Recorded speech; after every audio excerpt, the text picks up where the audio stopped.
Hello, I'm Edu from Edu for Java, and this is the second Android tutorial. We are going to talk about the main components in an Android application and the structure in an Android project.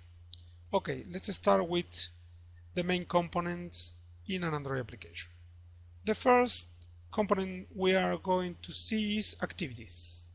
Activity, we can think in analogy to a window. Activity is like a window, but you only have one activity in the top. It's a user interface component. You can have more than one activities loaded, but you have only one in the top. Let's talk about content providers. The content providers are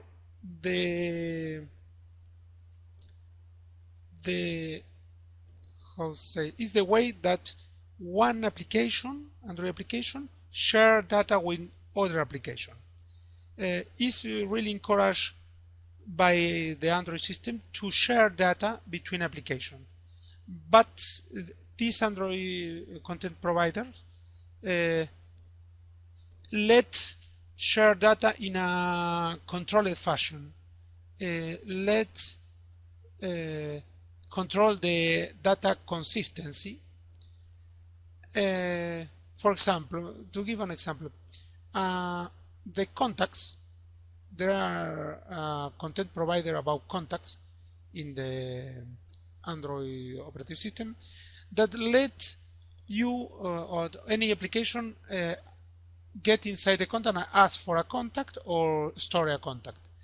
But the content provider contact is going to check if the data you are trying to put in the content provider is consistent or not.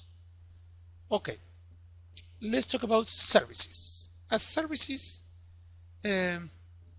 is similar services in, for example, Windows services or a daemon in Unix.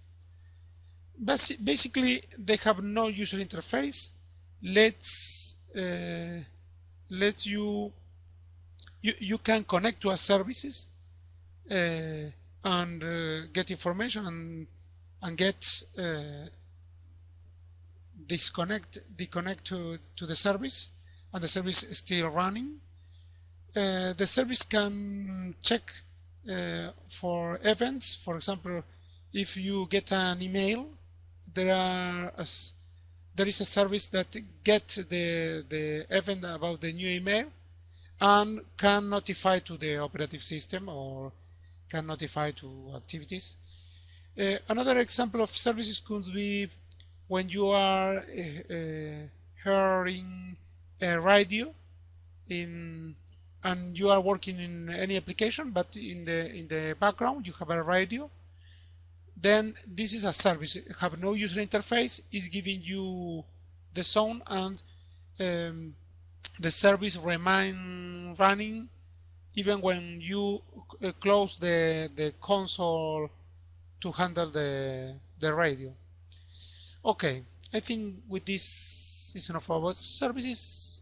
Let's talk about intents. Intents are the operative system message. Is the way that the different components in Android communicate with each other. You can send an email, for example, from one activity to another activity. You can start another activity sending an intent, but really you send the intent to the operative system. The operative system is the one that is going to control if the intent is going to get or reach another activity.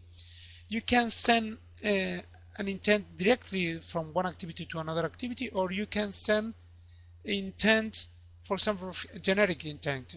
I can send an intent, okay, I want to open this URL, and the operative system is going to choose or let to you choose which one application you are going to really open this URL. Okay, intents can carry data from one component to another. Yes, I think we are going to see more about intents in the future tutorials. Let's see what you can do in an Android application. You can store data in files in the internal or in external memory, and you can store data using SQLite that is incorporated in Android operating system. We are going to talk about SQLite in our tutorial.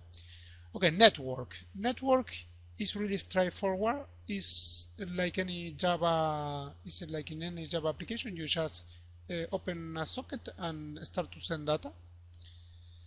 Multimedia is really well supported in Android operating system. You have access to a lot of code, depend on the device. You have a codecs, hardware codecs, and you have access to the camera in order to get a video or photo. Yeah, it's really good, the multimedia support. Global position system is easy. You can know where you are and have some access to maps services, mainly like Google Map. And at the end, you have access to the phone services. Yeah, it's true. It's a phone. Your application can call to somebody, can send SMS, and can receive SMS. Okay, we are going to see that in the future examples.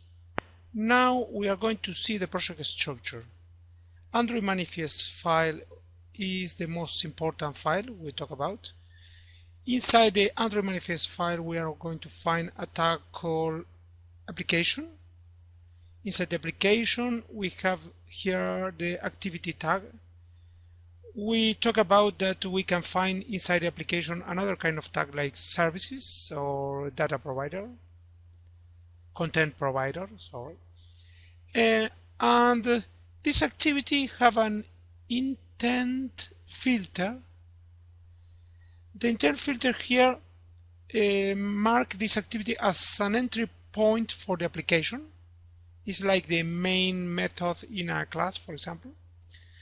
Okay, this application, this activity, the name of this activity is .ventana. This means that there is a class Ventana in the default package. Here we have this that extend activity. This activity has a method onCreate that we override here. The first line we call to his father, and then we call setContentView. That is a method in activity that fill the view. We put a parameter here, rLayoutMain, that is a resource identifier that point to a. Okay, let's talk about resources. Here we have res folder, and inside the res folder we are going to find all the resources in the application. Strings, icons, layouts. Okay, let's check. In values here we can find string XML that we already saw. If you remember hello and app name, we talked about it in the last tutorial. And these resources always are referenced through identifiers. Main XML is the one that we use in Ventana.java. Is the XML that is going to have the definition of the window in this case. Here you can find tags representing components. This is a very fashionable today. There are a lot of user interfaces that are that are incorporating this XML description for user interfaces. In Android, you can use these XML descriptions, or you can use Java code, or a mix of both. Here we use XML. Okay, let's see. This is a linear layout component, and inside we have a component text view. This text view have a text reference to string hello. Do you remember? If you remember, we saw it. Okay, everything in the rest folder is compiled in order to reduce its size by an SDK tool called AAPT, that if you are lucky, you are not going to see never. You are not going to see this tool, because Eclipse plugin is going to make all the work for you. Then when you change a resource, you automatically get an error class updated with index constants that index each resource. As you can see, there is a constant for each resource in the rest folder. And if we go to Ventana and click in our layout main, we go directly to the constant main that have the index to this resource main XML. Okay, but what is the product of all this structure? What is the compilation of everything? The compilation is in a directory bin, but we can see the bin directory from Eclipse because Eclipse hides this directory from us. We can see this directory from the file system.